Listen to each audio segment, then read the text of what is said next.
sobre a busca das 99, e se você tem alguém, um amigo, familiar, alguém que está longe, e você gostaria que ouvisse essa palavra como uma das ovelhas que precisam ser alcançadas, ser resgatadas pelo Senhor, pega seu celular aí rapidinho, né?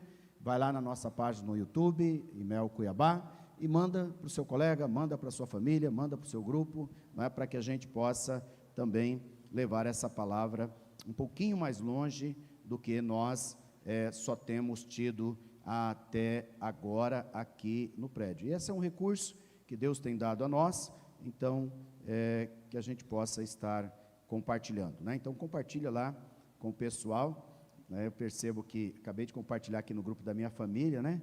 E está aqui uma conversa comprida, então agora eles vão poder lá receber o culto e a palavra, né? Para ter outro assunto lá, para mudar o ambiente lá no grupo. Muda o ambiente lá no grupo, né? Da sua família, dos seus amigos. Fala, tem outra coisa aí além disso, né? Tem Jesus, tem Deus, tem o Espírito Santo, tem algo mais do que só esse assunto que está aí em voga, né? Eu prometo ser rápido hoje, ser bem objetivo. Hoje a palavra, ela vem de uma motivação assim, do meu coração, do coração de Deus para nós, e parece que o título é uma ironia, mas não é uma ironia, não é? É que nos últimos anos, até décadas, não é?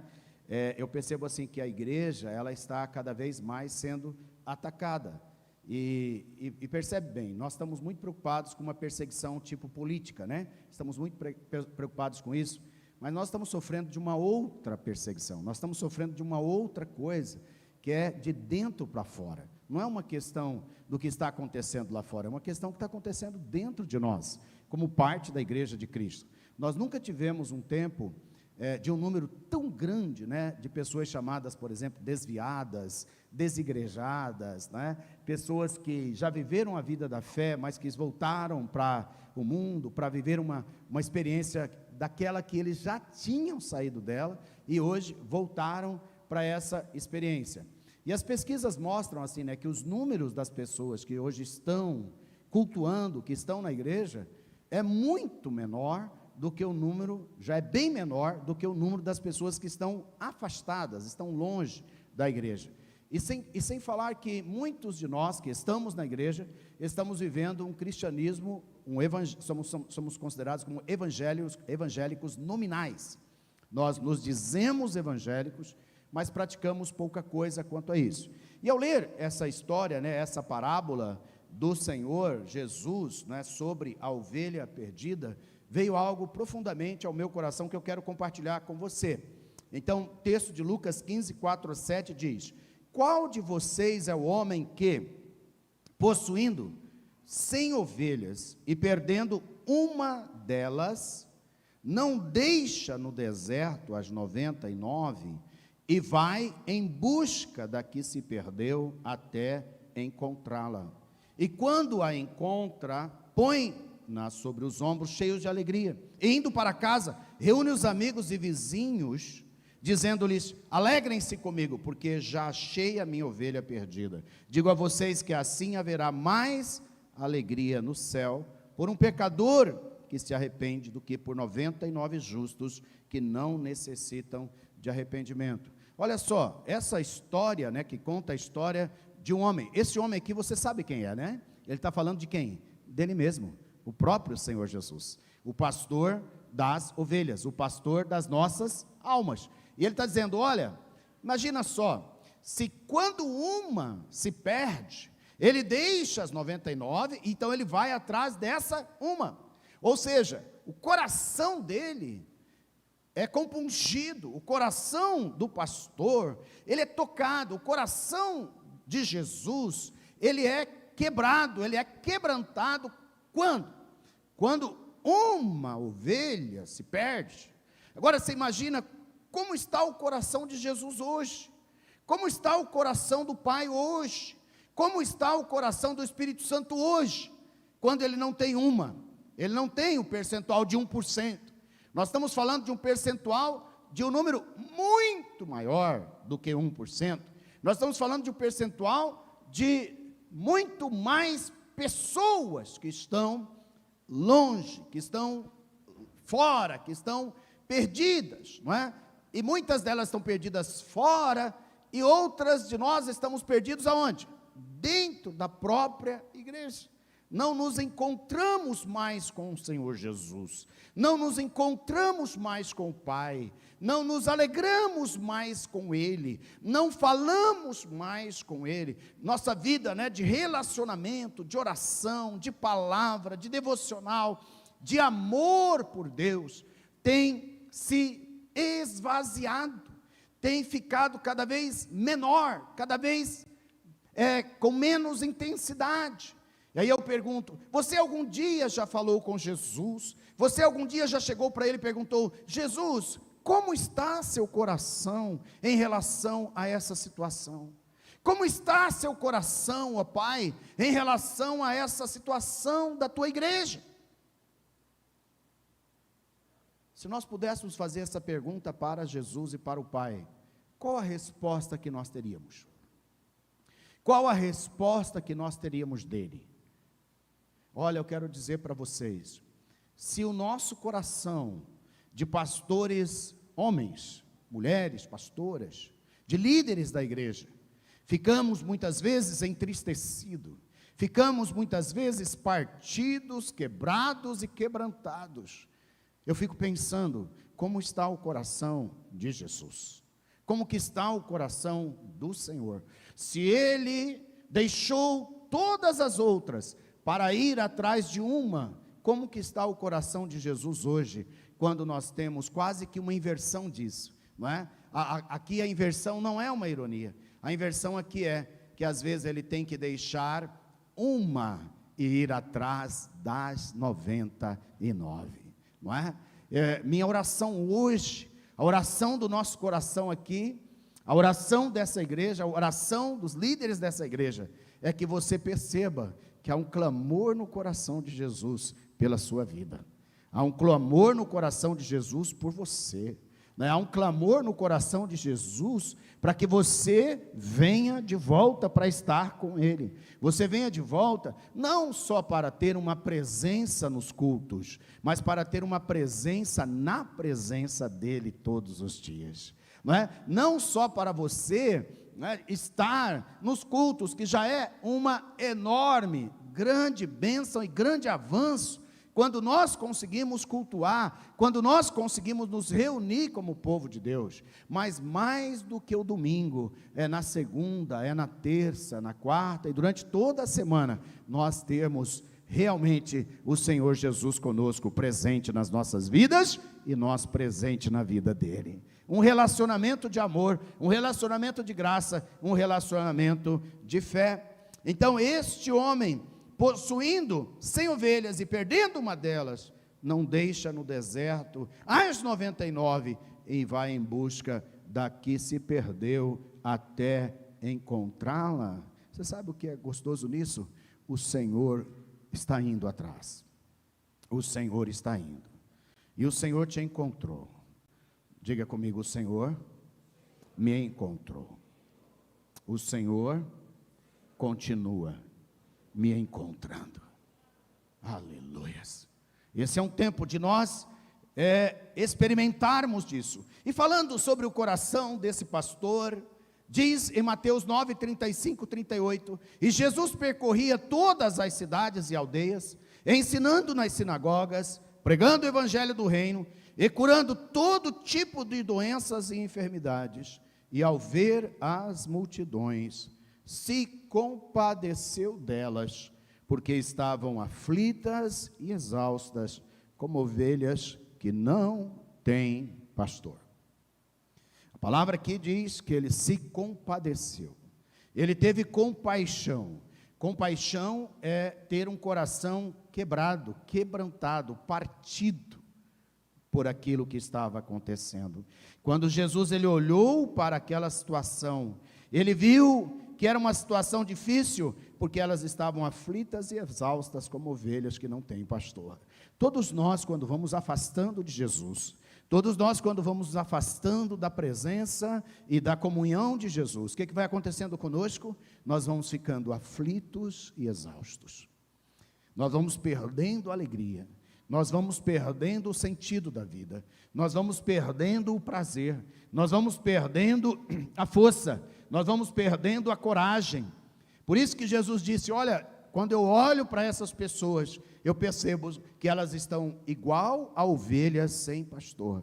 Por isso o coração do pastor se compadece, por isso o coração do pastor se quebranta, por você e por mim, quando nós nos desgarramos, quando nós nos afastamos. E você que está me ouvindo, de onde você estiver, né, receba essa palavra, não desliga, receba essa palavra, porque o Senhor está falando com você, o Senhor está te alcançando em algum lugar, e talvez você esteja já sem esperança, sem alegria, sem qualquer possibilidade de retorno, mas o bom pastor, ele vai atrás de você, ele tem ido atrás de nós, ele tem usado, a igreja, ele tem usado as palavras, ele tem usado os irmãos, o próprio Espírito Santo está ativo, o próprio Espírito Santo está vivo, fazendo esta obra. E ele disse, então Jesus disse aos seus discípulos: a seara é grande, mas os trabalhadores são poucos, por isso, roguem, peçam ao Senhor da seara, que mande trabalhadores para a sua seara. Queridos, Jesus tinha um coração quebrantado, mas ele sabia que não conseguiria fazer essa obra sozinho, ele sabia que ele sozinho não conseguiria fazer, ele já tinha os discípulos com ele, mas ele falou aos discípulos: olha, só com vocês também nós não vamos conseguir fazer, por isso eu falo a vocês, meus discípulos, que vocês orem, que vocês façam, mas que vocês orem, para que envie mais trabalhadores para a sua seara. Nós estamos vivendo esse tempo, irmãos, que é um tempo de muita fadiga, de muita aflição, de muito estresse, de muito cansaço. E aí, quando Jesus olha para nós, interessante, né? Ele olha e ele vê a nossa aflição, mas ao mesmo tempo ele olha e ele fala assim: olha, eu preciso de mais trabalhadores, eu preciso de mais pessoas que se coloquem para ser trabalhadores na minha obra. A busca das 99, a busca daquelas que se perderam, não vai se dar por uma pessoa sozinha, não vai se dar por uma pessoa sozinha. Às vezes aqui nós reunimos os pastores, oramos por tantas pessoas, oramos pelas pessoas que já estiveram na nossa igreja, oramos por aqueles que estão na igreja, fazem parte da igreja, mas não frequentam mais a igreja, e às vezes os pastores ficam angustiados, e eles falam: nós queremos ir atrás, eu vou ligar, eu vou visitar, eu vou interceder, eu vou fazer alguma coisa por essas ovelhas, mas eu confesso para vocês, que sozinhos não conseguem. Jesus sozinho não conseguia, ele sozinho não conseguia, por isso ele disse: discípulos, preciso de vocês, mas além de vocês, eu preciso que vocês intercedam ao Senhor da seara, para que envie trabalhadores para a sua seara. Esse é um momento de crise. Por que é um momento de crise? É um momento que nós temos muitas ovelhas perdidas, mas nós temos poucos trabalhadores para a seara.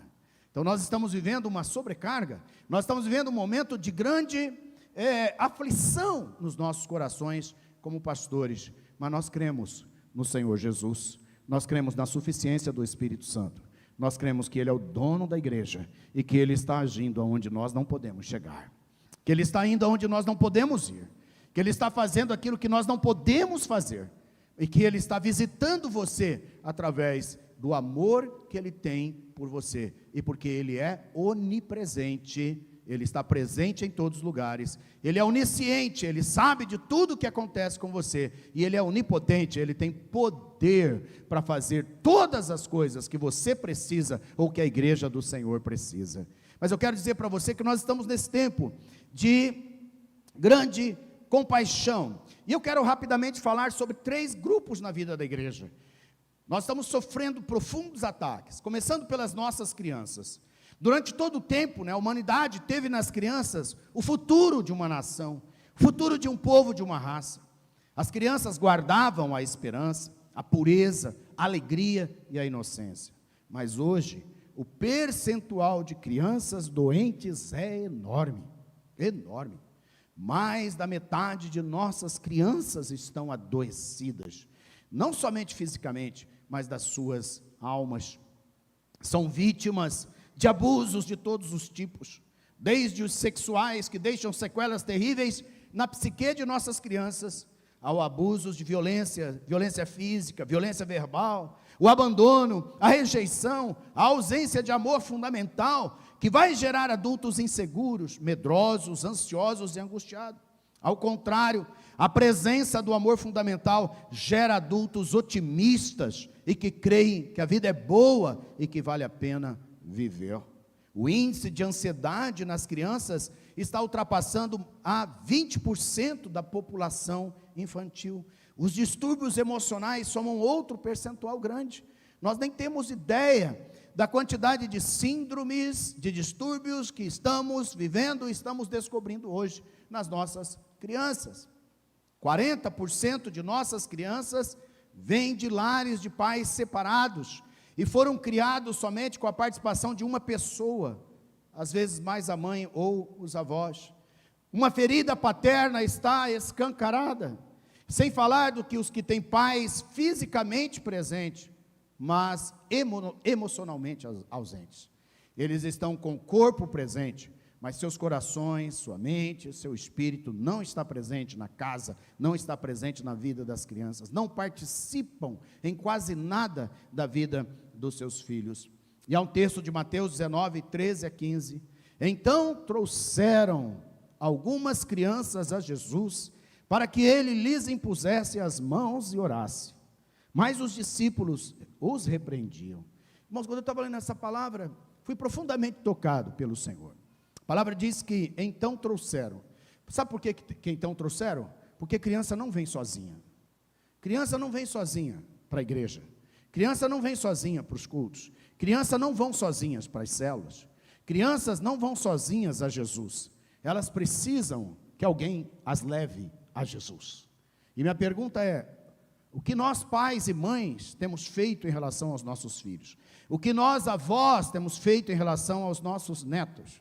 Nós temos trazido, nós temos levado nossas crianças até Jesus, para que elas, a palavra do Senhor diz que as crianças, para que Ele lhes impusesse as mãos e orasse. Toda criança precisa de oração, toda criança precisa de imposição de mãos, toda criança precisa de cura, toda criança precisa de transferência de Deus para a vida delas. E nós temos impedido isso. Às vezes nós ficamos contentes, né? Há momentos em que os irmãos entendem isso. Não só vêm para os cultos, mas trazem seus filhos, trazem seus netos. Às vezes nossas classes ficam cheias, mas de repente há um esvaziamento. Esvaziam as classes das crianças. Mas pergunto para você, as classes esvaziam por quê? Porque os pais se esvaziaram. Os pais se esvaziaram. E quando os pais se esvaziam, os filhos não têm quem os traga. Então esse é um tempo muito difícil, irmãos. Esse é um tempo que o coração de Jesus se quebranta. Esse é um tempo que o coração do Senhor se quebranta. Por quê? Porque nós não estamos cuidando dessa reserva. Nós não estamos, pastoreando essa reserva, que eram as nossas crianças.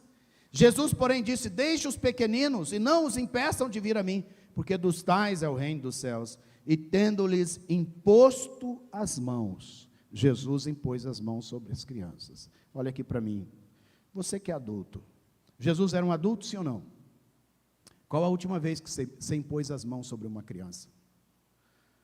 Qual a última vez que você parou e falou: eu quero te abençoar, menino, quero te abençoar, menino, quero transferir da graça de Deus para a sua vida? Qual a última vez que você, pegou uma criança e falou para ela: não importa o que você viveu, não importa se você não teve pai, se você não teve mãe, ou se os seus pais te abandonaram ou abusaram de você, mas eu estou aqui para impor as mãos sobre você, eu estou aqui para orar com você.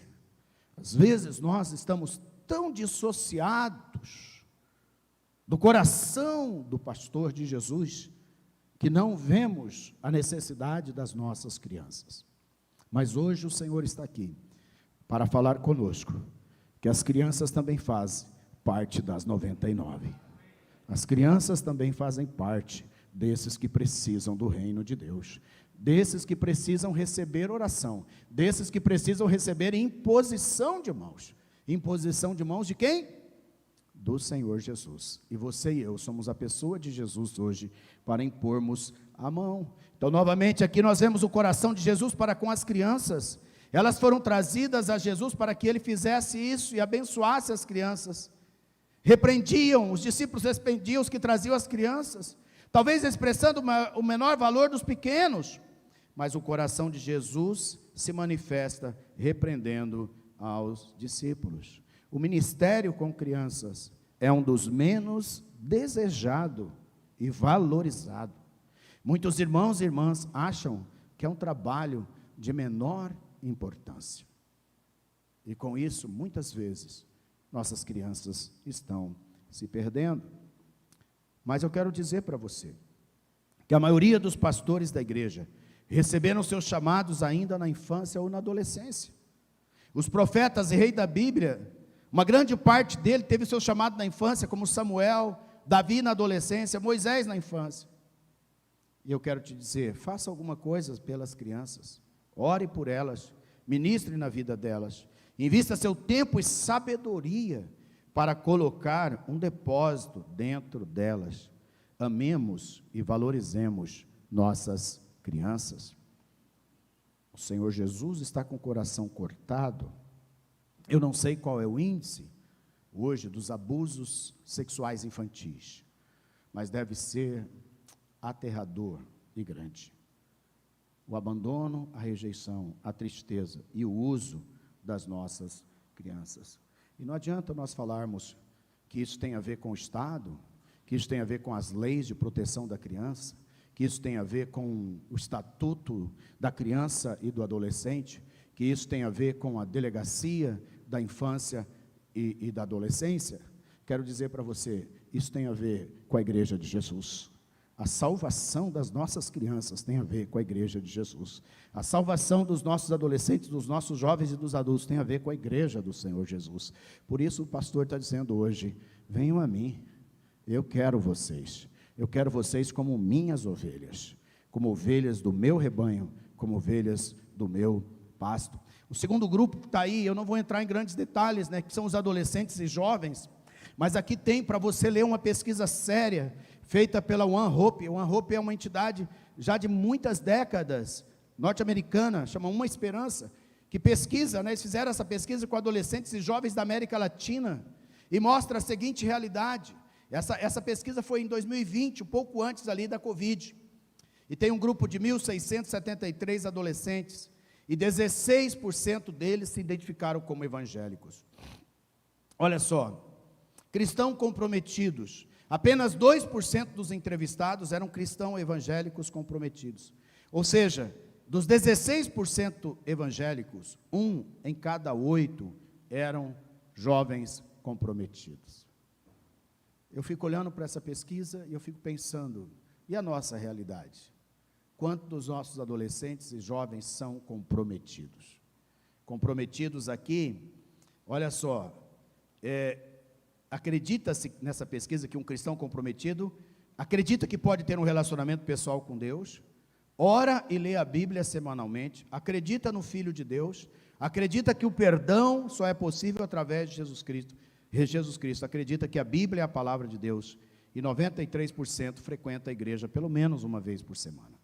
Veja que não fala de que são jovens que ouvem a Deus quando oram, de que são discípulos com caráter transformado, que impacta a sociedade, que são chamados. É um padrão mínimo que muitos hoje não estão alcançando. A leitura da Bíblia, aí vai caindo. 2 em cada 5 adolescentes evangélicos dizem que nunca leram a Bíblia. E apenas 1 em cada 5 a lê pelo menos uma vez por semana. Eu não fiz essa pesquisa com os poucos adolescentes que nós temos na igreja, mas talvez nós ficássemos surpresos, para mais ou para menos, não sei. Qual é a última vez que eles pegaram a Bíblia e leram? Qual a última vez que eles sentaram num grupo para lerem a Bíblia?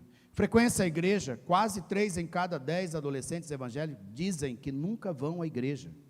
E o mesmo número disse que nunca participou de um ministério infantil. Problemas emocionais daqueles que frequentam a igreja pelo menos uma vez ao mês, tem quase o mesmo perfil dos problemas emocionais que aqueles que frequentam menos de uma vez por mês.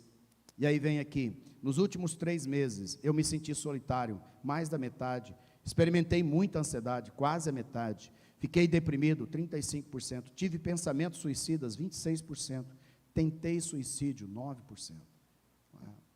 Um ambiente no meio dos nossos jovens e adolescentes.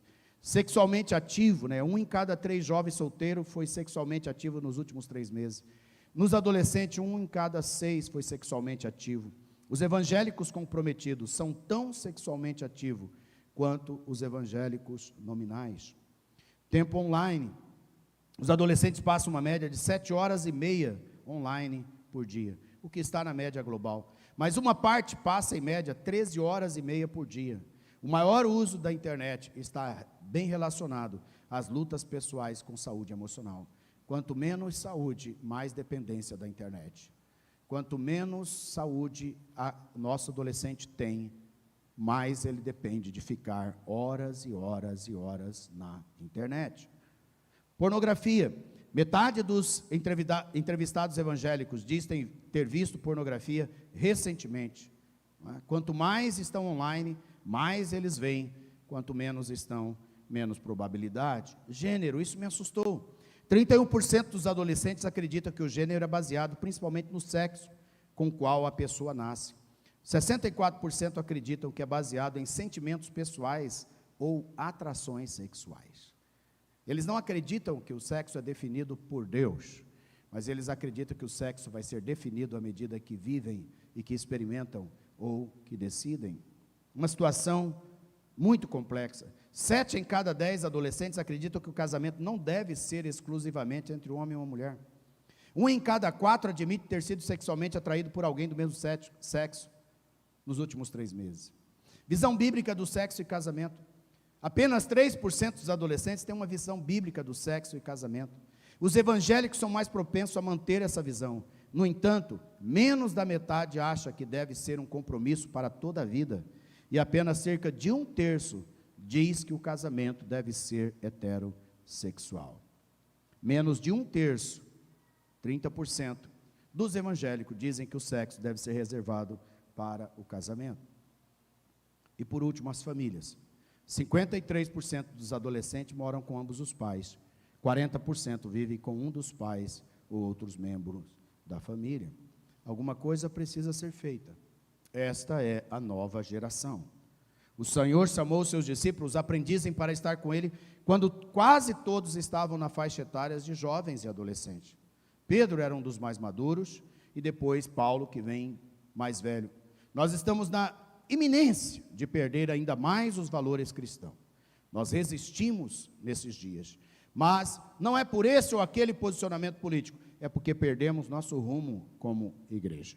Nós perdemos a essência do amor e do discipulado, da missão de ir e fazer discípulos, mas não somente discípulos, trabalhadores para a seara. A dor é grande, mas cremos de alguma forma que o Senhor é conosco. E volta novamente a pergunta: qual a última vez que você, adulto, jovem, sentou com um adolescente, ouviu um adolescente, ministrou na vida de um adolescente, cuidou de um adolescente? Há um testemunho que eu transcrevo aqui. Howard Hendricks, um dos mais respeitados autores sobre discipulado, escreveu livros como Ensinando para Transformar Vidas, como Ferro Afia o Ferro, Discipulado e outros best-sellers. Ele diz como se deu a sua conversão. Ela se deu porque um cristão de sua cidade, chamado Walt, que desejava ensinar numa classe de escola bíblica dominical de sua igreja, mas ele foi impedido, porque não tinha pessoas para uma classe para ele ensinar. Disseram ao Walt: olha, se você conseguir os alunos, você poderá dar aulas. E ele saiu pelas ruas do seu bairro e foi encontrando os meninos, e um deles era Howard Hendricks. Ele convidou o Howard para ir à escola dominical, que ele prontamente recusou, porque ele pensou: se a escola é algo ruim. Esse é o sentimento que quase todo adolescente, jovem, carrega consigo. Mas o homem, o Walt, parou e começou a brincar com ele de bolita, bola de gude, que naquela época era a brincadeira dos adolescentes, tão inocente. Após um tempo de estarem juntos, e aquele homem ganhou todas as bolitas do jovem Howard, ele queria ir aonde esse homem estava. Howard morava somente com a sua mãe, e foi junto com mais 12 adolescentes para a classe, sendo que dos 13, 9 deles eram filhos de pais separados. 13 adolescentes, 4 deles tinham a família com pai e mãe. 9 deles, os pais eram separados. Desses, 11 deles se tornaram pastores e líderes de tempo integral na igreja. Uma palavra para você, homem que está aqui.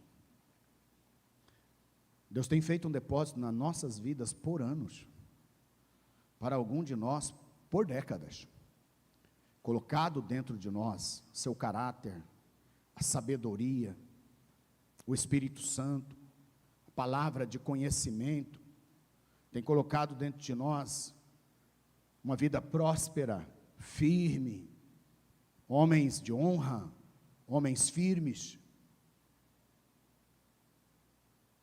Mas a maioria de nós estamos com isso só para dentro de nós.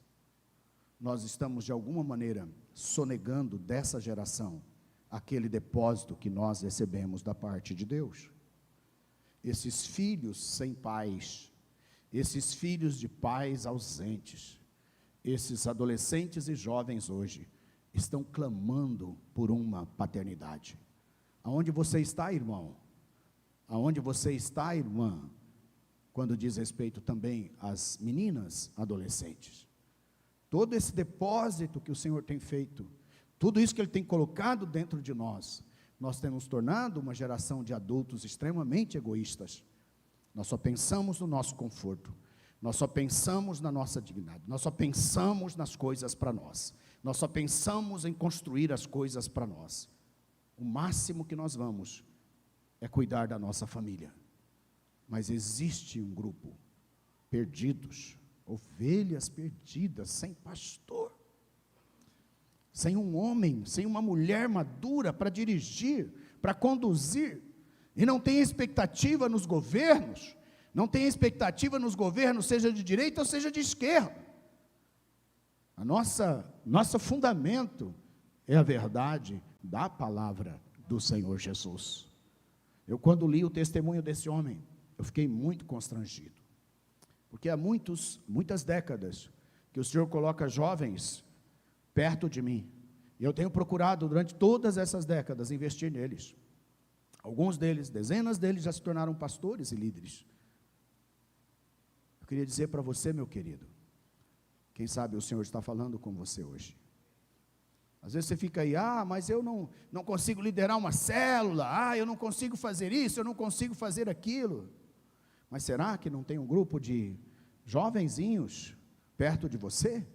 Será que não tem um grupo lá na sua rua, no seu condomínio, em algum lugar, na escola que seus filhos vão, suas filhas vão, que você pudesse dizer, eu vou ser pastor dessas vidas, porque elas estão como ovelhas sem pastor, sem rumo, sem sonhos e sem esperança.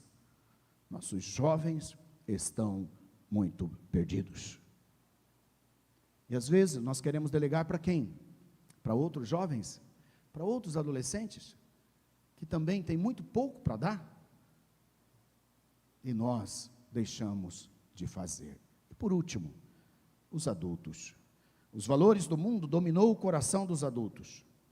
Nem vou citar, eu só vou citar a Bíblia, 2 Timóteo 3, 1-5. Ele diz assim, Paulo, escrevendo para o seu filho Timóteo, seu discípulo, filho na fé, mas você precisa saber disso, Timóteo. Nos últimos dias sobrevirão tempos difíceis, pois os seres humanos serão egoístas, avarentos, orgulhosos, arrogantes, blasfemadores, desobedientes aos pais, ingratos, ímpios, sem afeição natural, implacáveis, caluniadores, sem domínio de si, cruéis, inimigos do bem, traidores, atrevidos, convencidos, mais amigos dos prazeres do que amigos de Deus, tendo forma de piedade, mas negando o poder dela.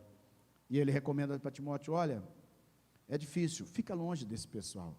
Esse pessoal não está fazendo bem. Esse pessoal não está gerando algo bom. Quero dizer para você que essa descrição não seja para a sua vida, nem para a minha vida, mas que nós possamos olhar para essa descrição e falar: sou diferente disso. Você pode dizer comigo? Sou diferente disso. Meu coração e o seu coração deve estar cheio do quê? De amor, de bondade, de altruísmo, de misericórdia, de compaixão, não é? Nós precisamos que Deus nos torne cada vez mais pessoas compassivas, porque compaixão é o amor na prática. Repita comigo: compaixão é o amor na prática. Quantos de nós dizemos que amamos? Quantos de nós falamos temos amor? Mas o amor precisa gerar compaixão. Quero dizer para você que assim como o coração de Jesus chora, você e eu precisamos responder ao choro do coração de Jesus, ao choro do coração de Deus. Então você poderia perguntar, né? O que o Senhor está sentindo? Como está seu coração, Jesus, em relação a tudo isto? Espírito Santo, que sente ciúme dos templos do Senhor, como está se sentindo? E por fim, nos colocar na brecha. E aí, algumas perguntas: onde estamos, homens? Eu me incluo. Onde estamos, homens? Para chamar alguns adolescentes e jovens para discipular. Mulheres e homens para cuidar do coração de nossas crianças. Líderes para discipular outros homens e mulheres. Casais para se levantarem como referenciais para as famílias disfuncionais deste mundo. Homens, mulheres e jovens que se dispõem ao ministério de cura e libertação. Talvez você esteja precisando ouvir essa voz do próprio Jesus, que tem sido citada aqui em Mateus 11, 28 a 30. Venham a mim, todos vocês que estão cansados e sobrecarregados, e eu os aliviarei. Tomem sobre vocês o meu jugo, e aprendam de mim, porque sou manso e humilde de coração, e vocês acharão descanso para a sua alma. Irmãos, eu não estou aqui para lançar um peso, e nem estou aqui para lançar culpa sobre a sua vida. Eu estou aqui para que o Espírito Santo de Deus possa, de alguma forma, usar a palavra dele e nos convencer de que as 99, as quais Jesus chora por ela, se compadece dela, quebra seu coração, deveria tocar o nosso coração. Nós vamos terminar com 2 convites. Primeiro é: se você se sente como uma dessas 99, perdidos, como ovelhas sem pastor, abandonados, sofrendo, distante, um pouco como o teatro aqui mostrou, não é? Aceitando tantas ofertas, permitindo tantas coisas entrar no seu coração, que só causaram dependência, dor e destruição, mas que um dia, a pessoa que representou aqui, permitiu que o bom pastor chegasse, e entrasse, e tomasse o espaço do seu coração. Se você é essa pessoa, eu quero te convidar a nós orarmos.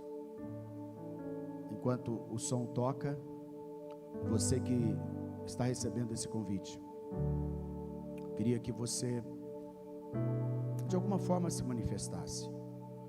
Você pode ter a liberdade de vir aqui à frente, você pode ter a liberdade de ficar de pé no lugar que você está, você pode ter a liberdade de levantar suas mãos, você pode pedir para alguém te trazer aqui.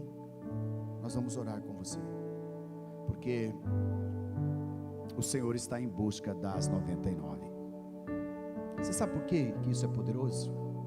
Porque diz a palavra que quando ele a encontra, põe-na sobre os ombros, cheio de alegria. A alegria do Senhor não é você, não é ver você e a mim longe. A alegria do Senhor não é ver você distante. A alegria do Senhor é te trazer para perto. Vamos ficar de pé, e enquanto ficamos de pé e oramos, se você sente esse desejo de vir aqui, chega para cá, nós vamos orar com você.